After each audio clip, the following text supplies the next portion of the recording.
Do you want to learn how to disable trending tab or topics on Bluesky Social? In this video, I'm going to help solve that problem. So first, head over to Bluesky app or website. If you're visiting it via an app, you will see this trending tab over here with all these trending topics. If you're visiting it with a website, it will be over on the right hand side over here.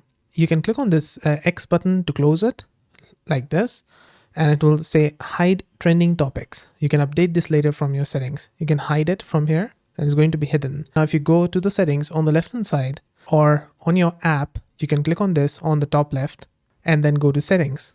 Now inside the settings, go to content and media, click on it. And under the content and media, you're going to find this enable trending topics, which is currently unchecked, which is because we have clicked on the X button on the home page.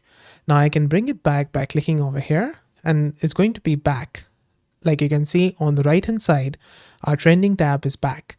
Now I can click on this X again to hide it and it's going to uncheck from here like this. And that's it. This is how to enable or disable trending topics on Bluesky Social. Did this video help solve a problem? Let me know with a like and comment.